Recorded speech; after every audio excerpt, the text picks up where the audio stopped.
Tom Gates, Everything's Amazing, Sort of, by Liz Pitchin. I'm in a very good mood today for lots of reasons.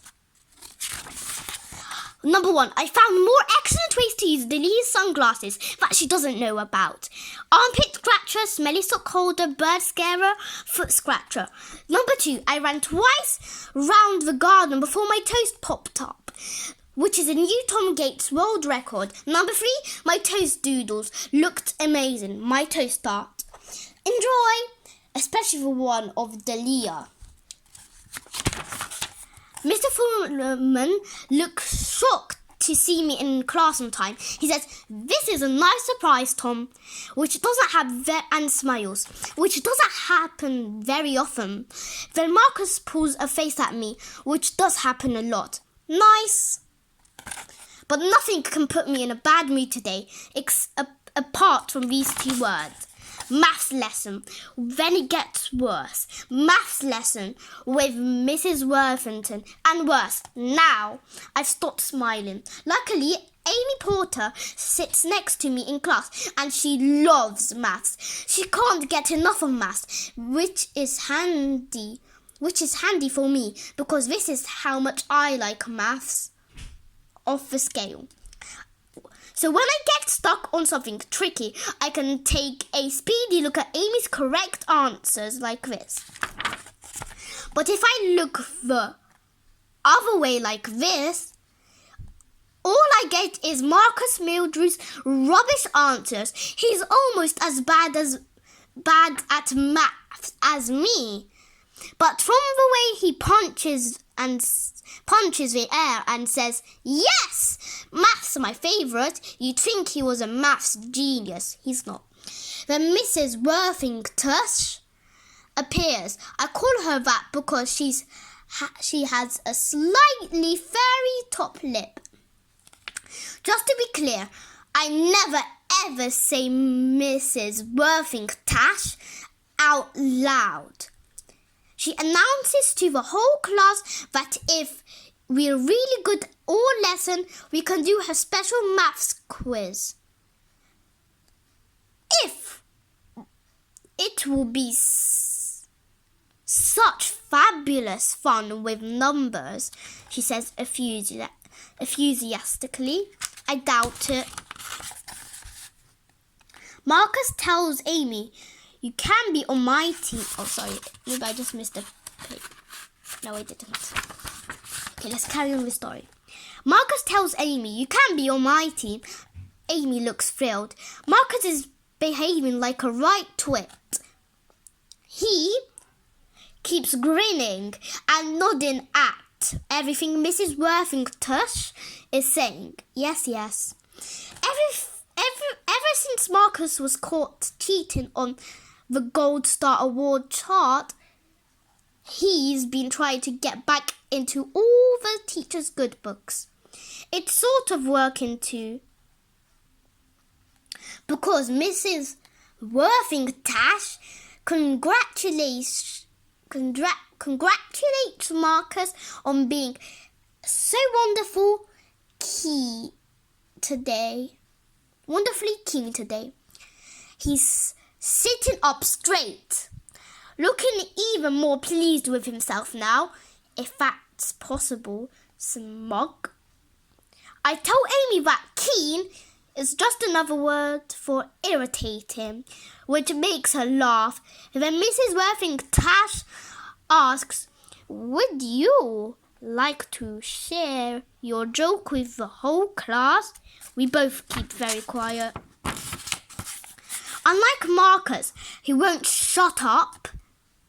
He's got his hand up and wants to know if we'll be doing timetable squares today. Groan.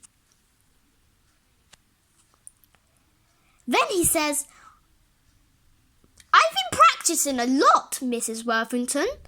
And Mrs. Worthington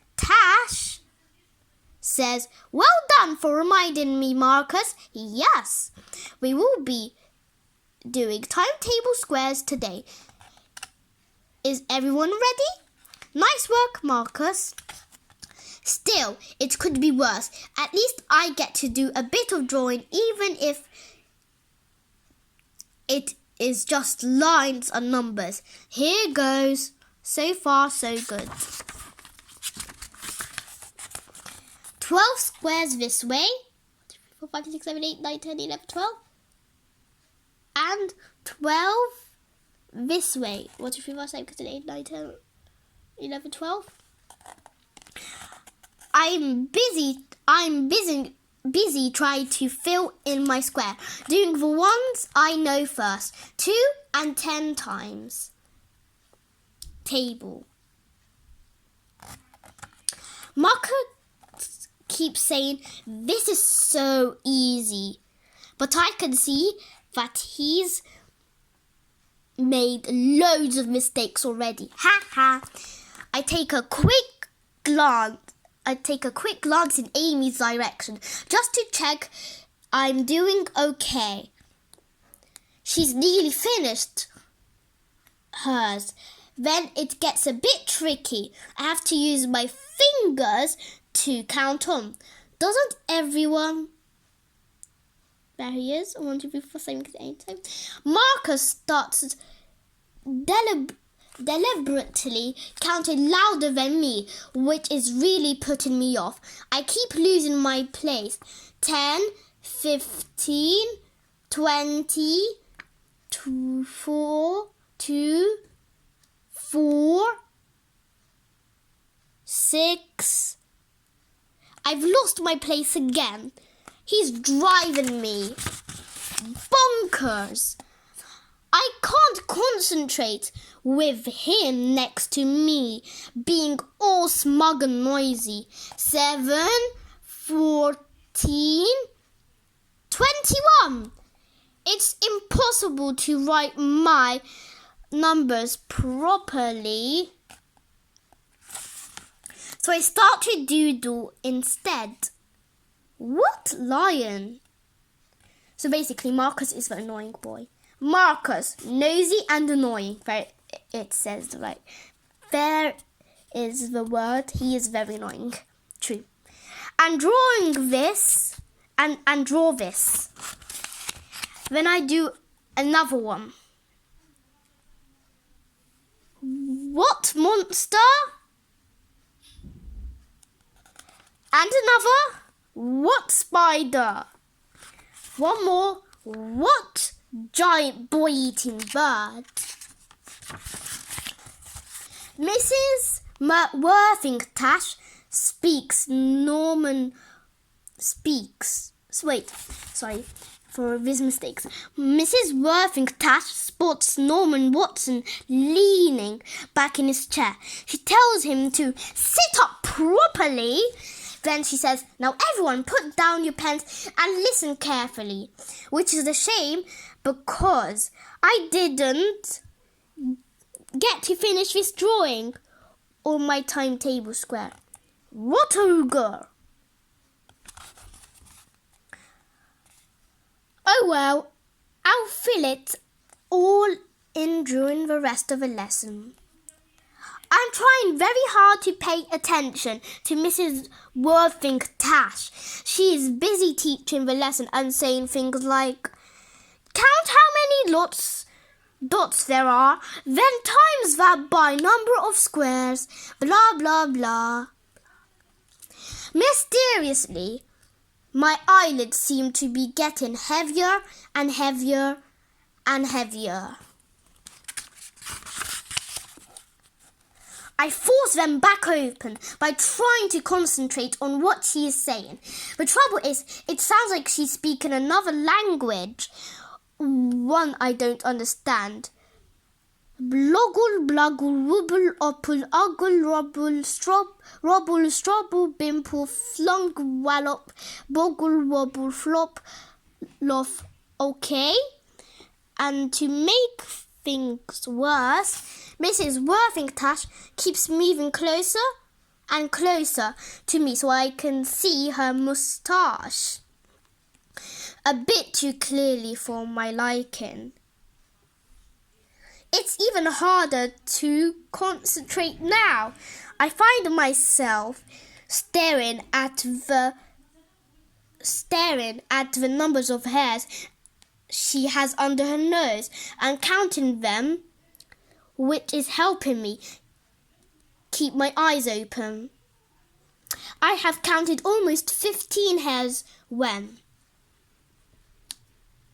Mrs. Worthington asks me, "Are you all right, Tom?" I don't want to be rude or bring attention to the fact, but I haven't finished my times table square yet. So I am very polite and say, "I'm fine, thank you, Mrs. Worthington." And she says, "I'm sorry, Tom, what did you say?" So I say it a bit louder. "I'm fine, thank you, Mrs. Worthington." Did I just say that out loud? From the way Mrs. Worthington is glaring at me, I'm guessing I did. Yep, I did. This might take some explaining. I try my best because I have a terrible cold. This sneeze just crept up on me unexpectedly when I said your name like this. "Mrs. Worthington." Sniff, sniff. I'm not sure Mrs. Worthington is convinced. Luckily for me, Norman Watson comes to my rescue by falling backwards in his chair again. Now he's waving his legs around in the air like an upturned turtle because he's stuck. Mrs. Worthington goes to help him and tells me, "I'll deal with you later, Tom." That doesn't sound good. Later, my maths teacher name is Mrs. Worthington, Mrs. Worthington, Mrs. Worthington, Mrs. Worthington, Mrs. Worthington, and he does it a million times. I won't make that mistake again out loud. Break time! News travels fast in our school. Everyone seems to know about my moustache mistake. Derek is laughing a lot until I tell him about the lines I had to do and the extra maths homework too, which he thinks is harsh. So to cheer me up, Derek suggests we go and have a game of Champ. It's an excellent idea. Champ is a top game to play for lots of reasons. Number one, you don't need much stuff, ball and chalk. It's super fast, so you never get bored. Me and Derek are pretty good at Champ.